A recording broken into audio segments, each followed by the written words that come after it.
Hello students, good afternoon. आज हम पढ़ेंगे राजस्थान के क्रांतिकारियों के बारे में, जिनमें हमने कुछ क्रांतिकारियों का अध्ययन कर लिया है। आज हम पढ़ेंगे केसरी सिंह बारठ के बारे में।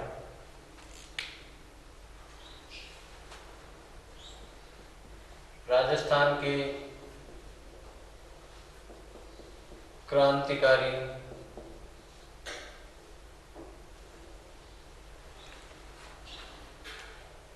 इसमें हम पढ़ेंगे केसरी सिंह बारठ।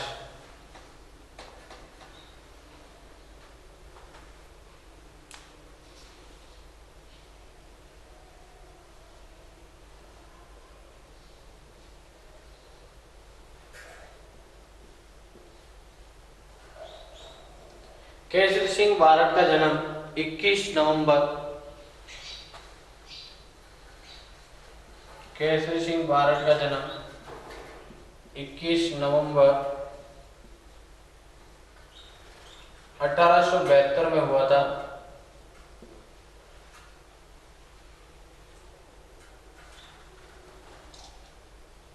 ईस्वी में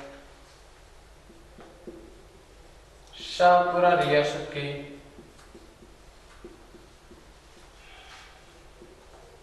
देवपुरा गांव में हुआ था।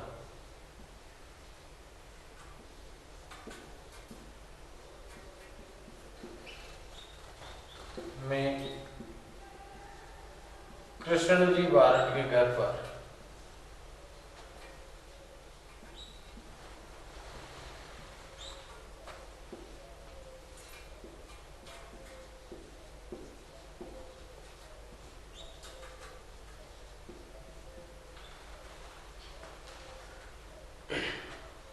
केसरी सिंह बारठ बाल्यकाल से ही प्रतिभा के धनी थे।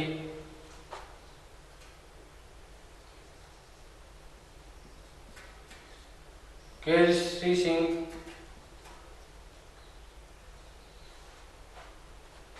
बारठ की शिक्षा के लिए गोपीनाथ नाम के एक शख्स को रखा गया था, जिन्होंने इनको शिक्षा दी थी। कि शिक्षा गोपीनाथ की देखरेख में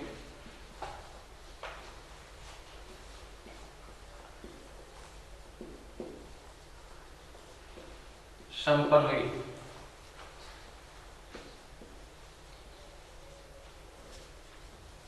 केसरी सिंह बारठ का पूरा परिवार है, स्वतंत्रता की जो संघर्ष में पूरा परिवार है, उसने बलिदान दे दिया था। राजस्थान में केसरी सिंह बारठ के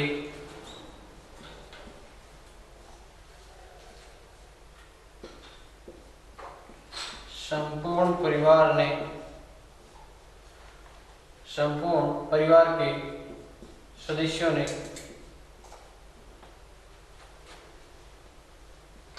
सदस्यों ने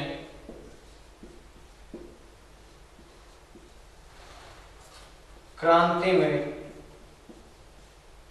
अपने आप को क्रांति में झोंक दिया था। यानी कि केसरी सिंह बारठ के परिवार के सभी सदस्यों ने क्रांति में हिस्सा लिया था। क्रांति में अपना योगदान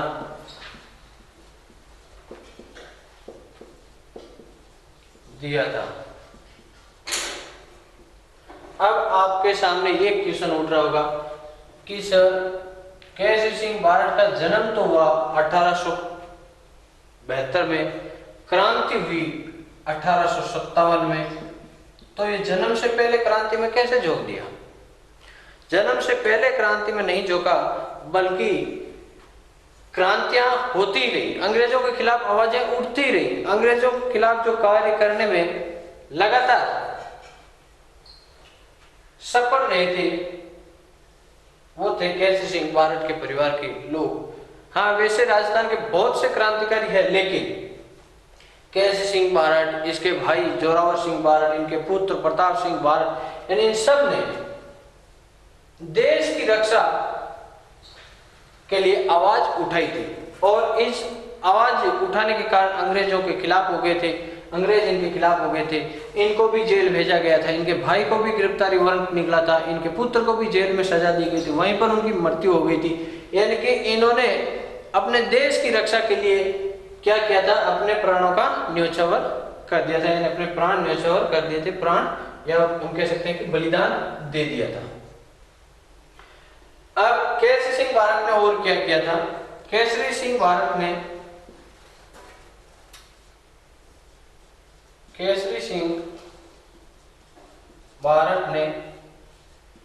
1910 ईस्वी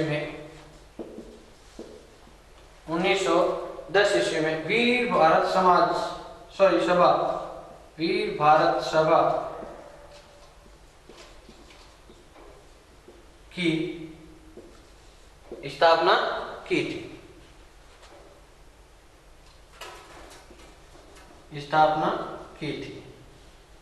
ये एक संगठन था। इस संगठन की स्थापना केसरी सिंह भारत ने की थी और केसरी सिंह भारत ने एक काम किया था। लॉर्ड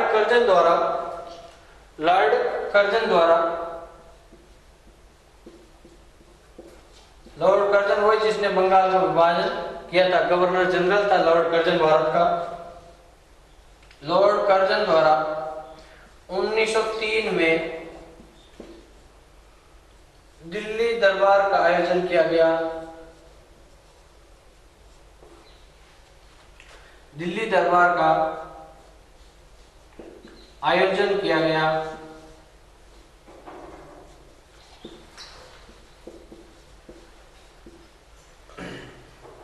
तब मेवाड़ के महाराणा फतेह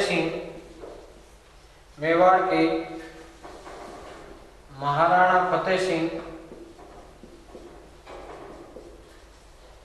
भी दिल्ली दरबार में हिस्सा लेने के लिए, फतेह सिंह भी दिल्ली दरबार में हिस्सा लेने के लिए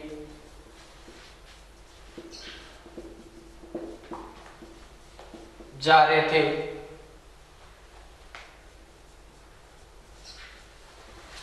तब केसरी सिंह भारत ने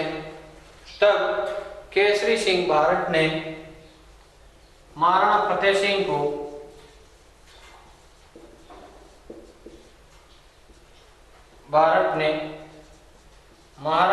सिंह को 13 सोरठे लिखकर भेजे थे। महाराणा फतेह सिंह को 13 सोरठे लिखकर भेजे थे। उन सोरठों को पढ़ने के बाद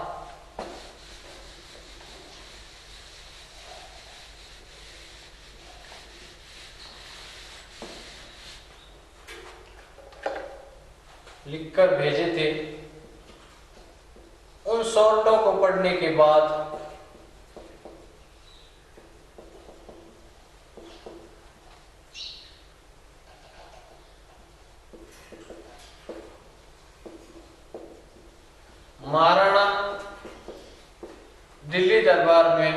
महाराणा ने दिल्ली दरबार में हिस्सा नहीं लिया।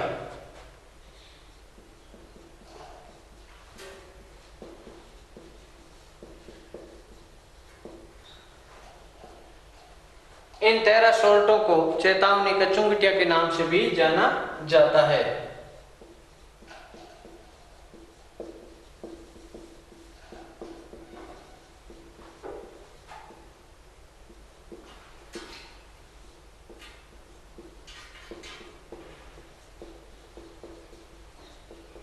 चेतावनी का चुंगटिया नाम से भी जाना जाता है।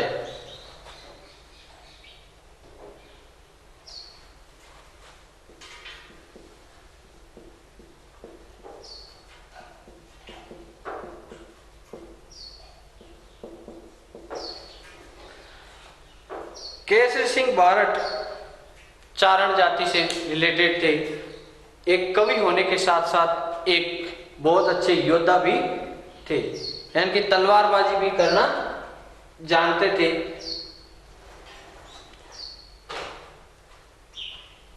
इन्होंने इस चेतावनी के चुंगटिया में जो मेवाड़ के महाराणा फतेह सिंह थे, उनको अपने पूर्वजों की गरिमा और प्रतिष्ठा थी उनके बारे में बताया कि मेवाड़ के महाराणा किसी के सामने झुके नहीं थे और ना ही किसी के सामने वो अपने हाथ फैलाने के लिए, झोली फैलाने के लिए गए थे। तो आप उनके ही संतान होकर वहां अंग्रेजों के सामने जाकर आप झोली फैलाने लगे, तो ये मेवाड़ के महाराणाओं को शोभा नहीं देता। और इन बातों को सुनकर मेवाड़ के महाराणा जो फतेह सिंह थे, उनका जो पुराने उनके महाराजाओं की जो टिप्पणियां थी, उनके बारे में जो गाथाएं थी, उनके बारे में उनको पता चला और था, लेकिन वो मतलब सोया हुआ उनका जो हम कह सकते हैं कि एक तरह से उसकी प्रतिष्ठा को उन्होंने वापस जगा दिया था। सोया हुआ अभिमान है वो जाग गया था और वो दिल्ली दरबार में हिस्सा लिए बगैर ही लौट आए थे। तो ये असर उनका बहुत ही ज्यादा कारगर साबित हुआ था फतेह सिंह पर। और केसरी सिंह भारत ने क्रांति या भारत की स्वतंत्रता के लिए अपने पूरे परिवार को बलिदान कर दिया था। साथ ही साथ इन्होंने भी जेल की यात्रा की थी। 1914 में इनको गिरफ्तार कर लिया गया था और जेल भेज दिया गया था। 1914 ईस्वी में इन्हें आरा में जो निमाज हत्याकांड हुआ था, मेहत की हत्या की थी, उनमें इन्हें भी संदिग्ध माना था और इन्हें जेल में डाल दिया गया था। 1914 में इन्हें जेल भेज दिया गया।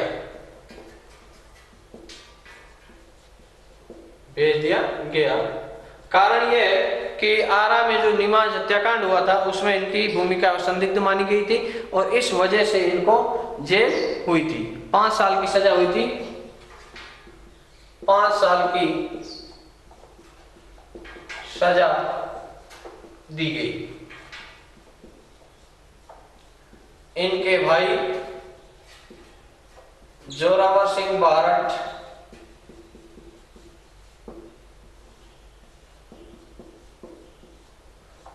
सेठ अमीरचंद, जो मास्टर अमीरचंद थे, क्रांति जो अपने राजस्थान में और आसपास जो राजस्थान के क्षेत्रों के आसपास जो राजस्थान के क्रांतिकारी जिनमें भूमिका निभा रहे थे, उनमें जोरावर सिंह का भी महत्वपूर्ण योगदान था। रास बिहारी बोस के जो सहायक के रूप में काम कर रहे थे अमीरचंद, मास्टर अमीरचंद, उनके ये निकट थे। जोरावर सिंह भारत रास बिहारी बोस के सहायक, रास बिहारी बोस के सहायक मास्टर अमीरचंद के साथ क्रांतिकारी गतिविधियों में संलग्न थे। क्रांतिकारी गतिविधियों में संलग्न थे। 12/12/12 को जो बम कांड हुआ था, लॉर्ड हार्डिंग्स पर फेंका गया था बम, उसमें जोरावर सिंह भारत और इनका भतीजा केसरी सिंह का पुत्र, राजस्थान का सुभाष चंद्र बोस कहा जाने वाला प्रताप सिंह भी इनके साथ था।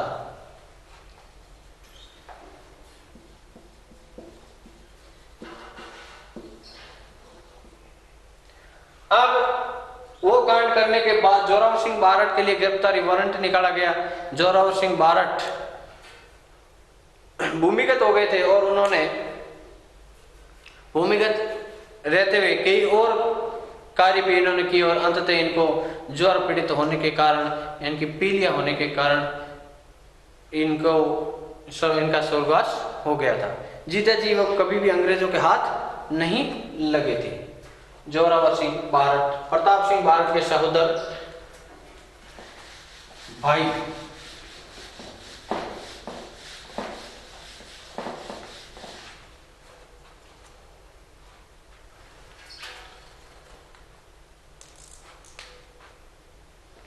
जिन्होंने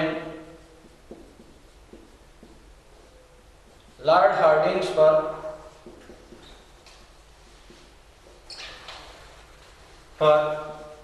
12 दिसंबर यानी 12/12/1912 को बम फेंका, जिसमें हार्डिंग्स तो बच गया लेकिन उनके साथ जो थे वो मारे गए थे। और अब इनके लिए, जब मैं पहले बता दिया है कि इनके लिए गिरफ्तारी वारंट भी निकला था जोरावर सिंह बारट के लिए, और वो भूमिगत हो गए और फिर उनका स्वर्गवास हो गया था। अब हम देखते हैं केसरी सिंह बारट की मृत्यु कब हुई। केसरी सिंह बारट की मृत्यु 14 अगस्त 1941 ईस्वी में 1941 में इनकी मृत्यु हुई।